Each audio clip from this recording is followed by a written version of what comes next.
that coffee would have cost you $304.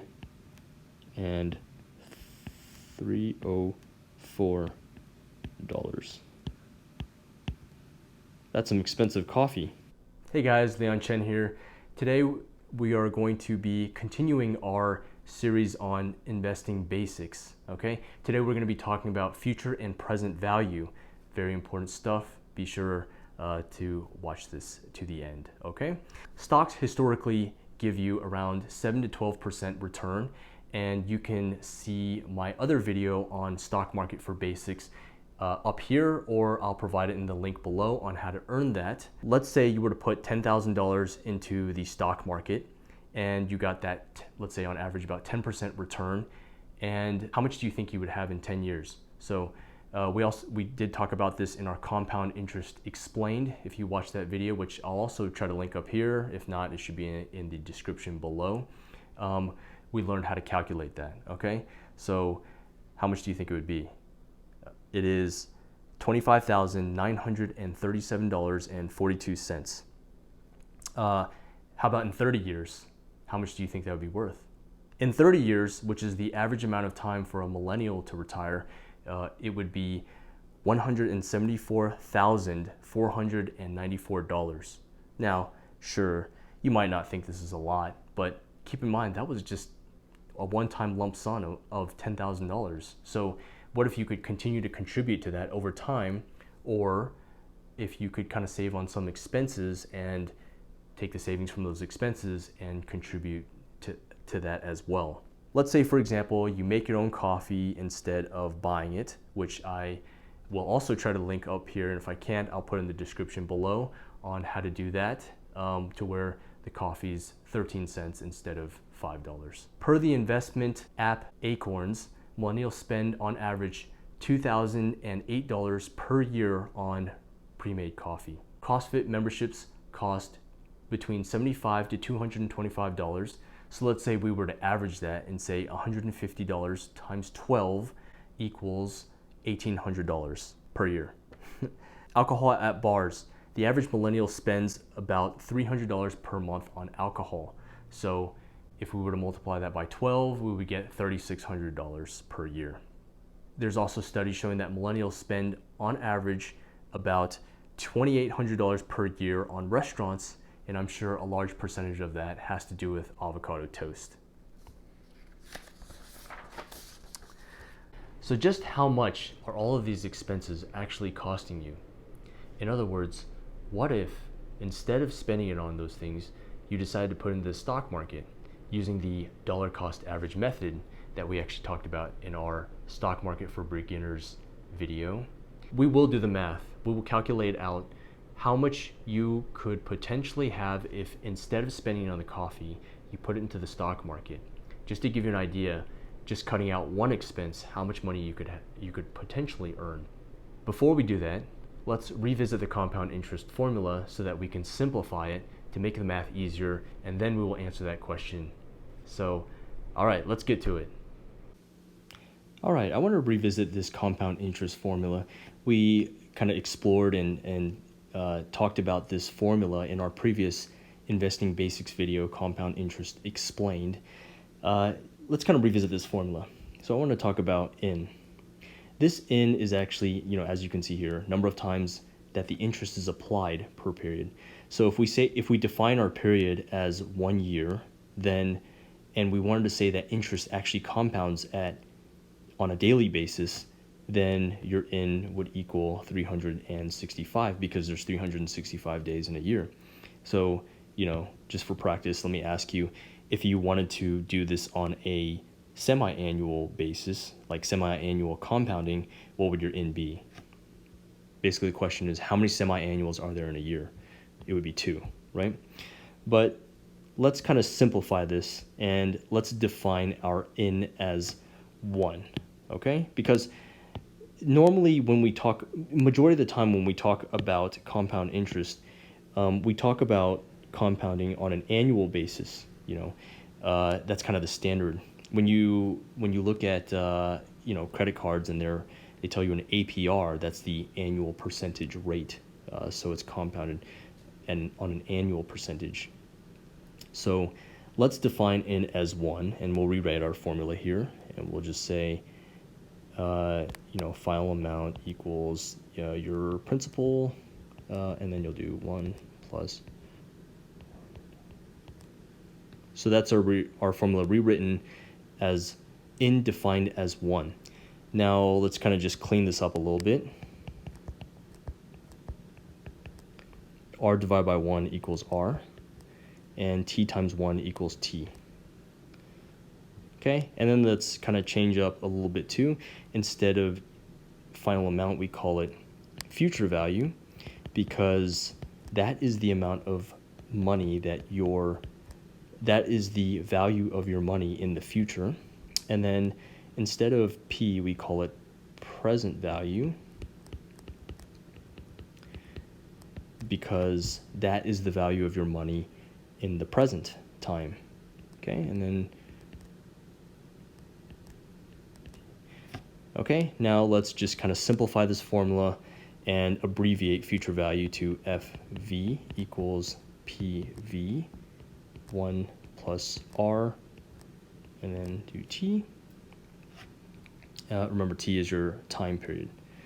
Okay, so now we get to our question, how much does that coffee cost you? Well, in order to answer that question, we need to first look at this conceptually and really understand it. Over here we have a timeline, and let's say that this is now, and let's kind of label this. This is the year 0, and then you have year 1, year 2, year 3, year 4, and just keep going all the way down until you hit year 30, right? So let's say that you spent that first year saving on that money on coffee, $2,008, and at the end of that year, you now had $2,008, and instead of spending it on coffee, you put it into a stock market that returns 10% compounded annually over 30 years. So how much would you have at the end of that period? Okay, well, that's simple. We already defined this formula right here. All we've got to do is just use it now, right? So future value it. What is the future value of $2,008 compounded at 10%? 0.1 is 10%. And how much do you get for 29? Now, you might be a little confused. Why are we using 29 instead of 30? Because remember, the time from here already passed. You took that time to save up that amount of money, then you put it in the stock market. So you spent 1 year doing that, okay? That's why it's 29 instead of 30. And so how much would your $2,008 be worth after 30 years? Let's say that would have been possibly in your retirement fund or whatever you want to put it in, okay? So that comes out to be actually $31,853. But a realistic scenario is that if you spend $2,008 on coffee a year, you're probably going to continue doing that, and the next year, and the year after that, and the year after that. So, to be realistic, you're really spending 2008 here, another 2008 here. You might even spend more, but to keep the math simple, we'll just say 2008. And so then the question is, well, how much would all of these 2008s, if you keep going all the way down to 30, how much would that be worth if instead of spending it on coffee every year, you put it into the stock market? Well, the math is actually simpler than you think, because we've already calculated at year 1, right? We basically just future valued this number at year 30. So all we got to do now is just do it for the rest of the years. At year 20, at year 2, and then at year 3, and at year 4, and then just keep going, and then all you got to do is just add them all up, right? So let's calculate that. Let's just bring this down, because we already calculated at year 1, right? So this is year 1. Now we need to calculate how much it would be at year 2. It would basically be, future value 2008, 1 plus 0.1, but instead of 29, it would now be 28, because you're in year 2 and you only have 28 years left to compound now, right? And then we got to calculate for year 3, right? 2008, 1 plus 0.1. And this time you only have 27 years, because now you're in because 3 years have already passed. And then you just keep going all the way down until you get to year 30. How much money do you think that $2,008 a year coffee is costing you? Because you could have, instead of spending on coffee, you could have put it into the stock market, compounding at an annual rate of 10%. That coffee would have cost you $304.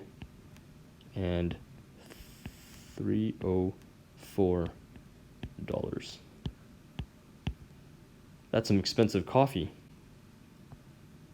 Now, before you say this math is too time intensive, you can use Excel, Microsoft Excel, you can use Apple Numbers, and there's even a website. You could just go on the website and just type in future value calculator,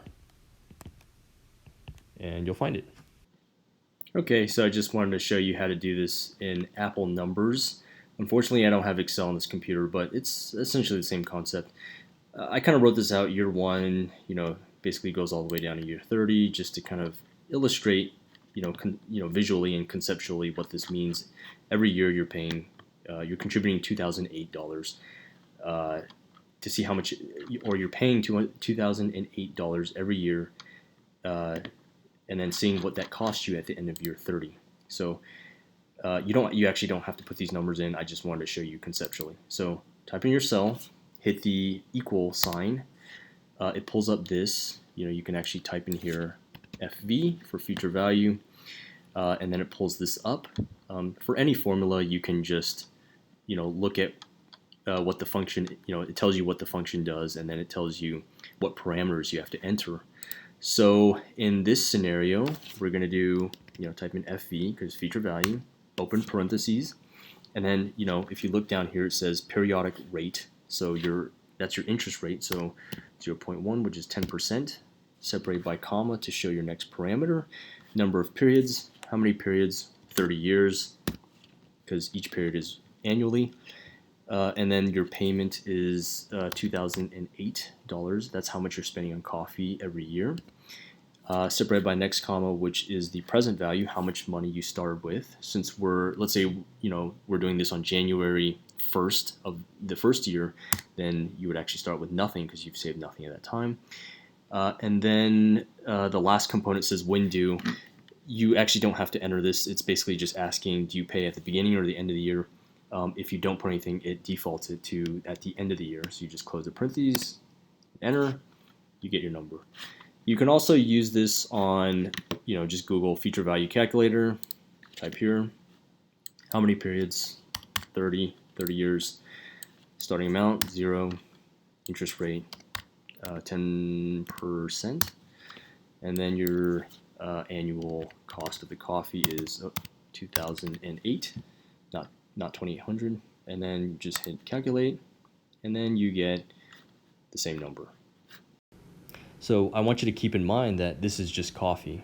What if you future value the other expenses we mentioned, such as gym membership, alcohol, restaurants, and any other expenses that might be unique to you, whether it's clothes, shoes, expensive new car, etc., etc. Really the purpose of the lesson is to kind of help you understand what your money could be doing, and whether or not the expense that you purchase is worth it to you. And it might be, I think economists call it utility. And if you're, another term for happiness, if your happiness is appropriate, if you get enough happiness from that expense, then it could be worth it. Sometimes you can't put a value on happiness. Now let's just kind of present a real life scenario that actually a lot of people encounter. let's say for hypothetical situations, you are not married yet and you're planning a wedding, okay? Average wedding in 2019, including the wedding ring, costs $33,900. So we'll just put here wedding cost equals $33,900. Okay, let's say you wanted to evaluate, you could spend it on that, or let's say tax-free college account savings for kids, for your future kids. So let's say you could have a tax-free college account savings for your kids. You might say, is this real? Yes, it's called the 529 plan. We can talk about that in a future video. Okay, so the question is, you can spend it on you could spend that money on a wedding, or if you put it into a tax-free college savings account, let's say the stock market at 10%, how much money could that be worth in 20 years? Let's say that you have a kid 2 years after you're married, and you want to know what all you got to do is just future value that. So future value, $33,900, and then just plug in the formula, 1 plus 10% compound interest rate, right? And then your T is 20 years, and your future value ends up at, want to guess how much that is? $228,062. Okay, you might think, well, your kids don't need that much for college, Well, I think a 529 plan is actually transferable, so anything you don't use can be transferred to someone else, whether it's to another child or to grandkids. Yeah, don't quote me on that. I'm not an accountant, but I think you can do that. Now, if you do that, keep in mind your T is actually more than 20 years because, if you do another generation, it could be another 20 years or even more than that. So I want to ask you a question. If you've been watching my series, what do you call this when you say or? Okay.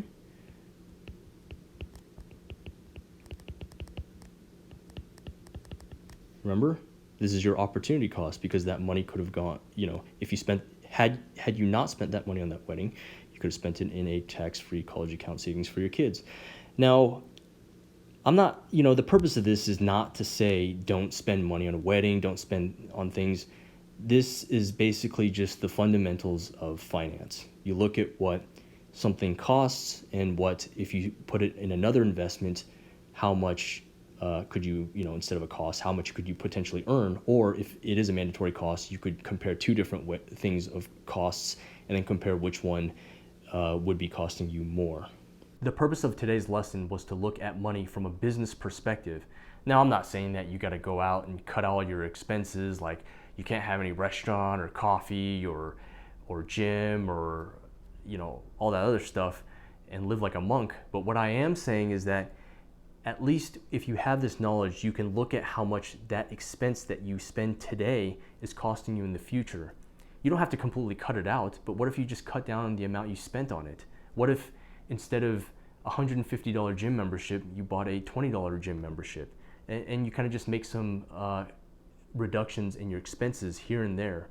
As we saw today, those numbers over time, and also if you do it on an annual basis, can actually come out to be quite a bit of money. If you understood today's topic on future and present value, congratulations, because now you know the basic math that even what the professionals on Wall Street use to calculate the value of whether or not you should buy stocks. This also includes famous investors like Warren Buffett in his, what he also preaches, discounted cash flow method, which we'll talk about in a future video. So be sure to stay tuned while we continue this series on investing basics. Thank you so much for watching. If you enjoyed this material, please like, comment below, subscribe, and share with a friend. Thank you so much, and I will see you in our next video.